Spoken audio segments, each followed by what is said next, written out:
हाल चाल ठीक बा ने? हाल चाल तो सब ठीक बा, लेकिन लड़का थोड़ा कुचाल चलत बा। का भइल हो? बतावत है, सुना। बतावा। बेटवा जवान भइल तार रोज टटिया,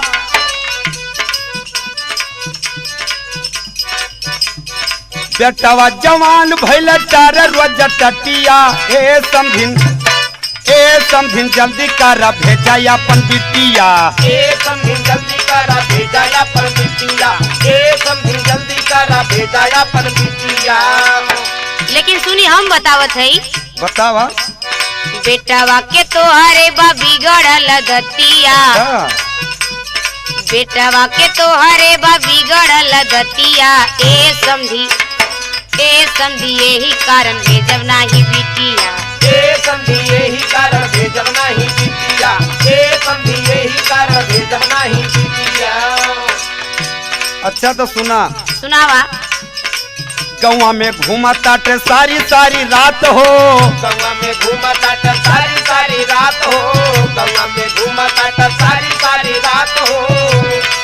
खैकायो पानी वो के कुछ न सोहात हो, खैकायो पानी वो के कुछ न सोहात हो। खैकायो पानी वो के कुछ न सोहात हो। बाहरा बिछावा ताटे उता अपन खटिया,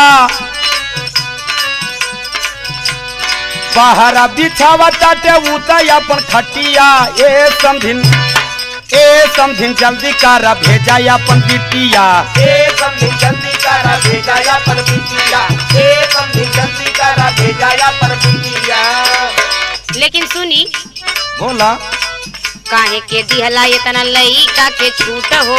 काहे के दिहला इतना लइका के छूट हो? काहे के दिहला इतना लइका के छूट हो? जैसन त बाप रहल ओइसन भइल पूत हो। जैसन त बाप रहल ओइसन भइल पूत हो। जैसन त बाप रहल ओइसन भइल पूत हो। फूट गई लड़की के हमरे किस्मतिया, फूट गई लड़की के हमरे किस्मतिया। ए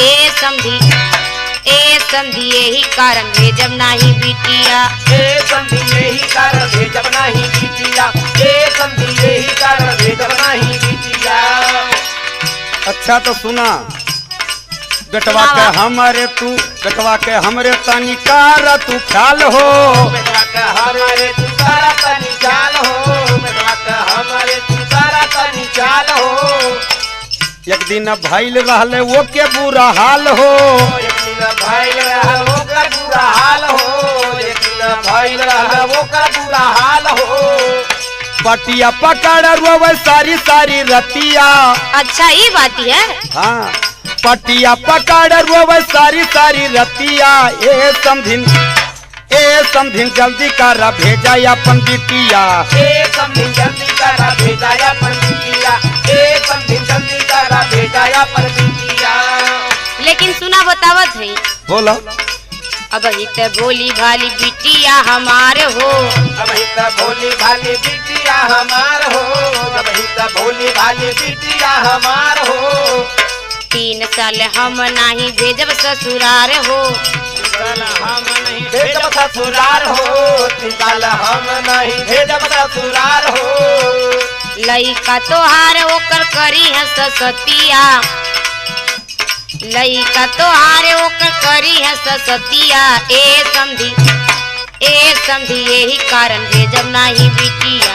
ए समझी यही कारण भेजब नाही बिटिया। ए समझी यही कारण भेजब नाही बिटिया। अच्छा तो ये बात है तो सुना। सुनावा। सोए गईल एक रात वो तो हमर साथ हो, सोए गईल एक रात वो तो हमर साथ हो। सोए गईल एक रात वो तो हमरे साथ हो। कहला से शर्म लागे भइल जवन बात हो, कहला से शर्म लागे भइल जवन बात हो। कहला से शर्म लागे भइल जवन बात हो। भाग के बचौली हम अपनी इज्जतिया, भाग के बचौली हम अपनी इज्जतिया। ए समझिन जल्दी कर भेजा अपन बिटिया। ए समझिन जल्दी कर भेजा अपन बिटिया। ए समझिन जल्दी कर भेजा अपन बिटिया। लेकिन सुना बतावत है। ऐसन जो बात भइल डोली लावा साथ हो ऐसन जो बात भइल डोली लावा साथ हो ऐसन जो बात भइल डोली लावा साथ हो बिटिया के हाथ हम दिहली तोहरे हाथ हो बिटिया के हाथ हम दियली तोहरे हाथ हो बिटिया के हाथ हम दियली तोहरे हाथ हो रखिया ख्याल रतना कर सुना बतिया रखिया ख्याल रतना कर सुना बतिया ए समझी यही कारण भेजब नाही बिटिया ए समझी यही कारण भेजब नहीं बिटिया ए समझी यही कारण भेजब नहीं बिटिया ए समझी जल्दी कर भेजा अपन बिटिया ए समझी यही कारण भेजब नाही बिटिया ए समझी जल्दी कर भेजा अपन बिटिया ए समझी यही कारण भेजब नाही बिटिया ए समझी जल्दी कर भेजा अपन बिटिया ए समझी यही कारण भेजब नाही बिटिया।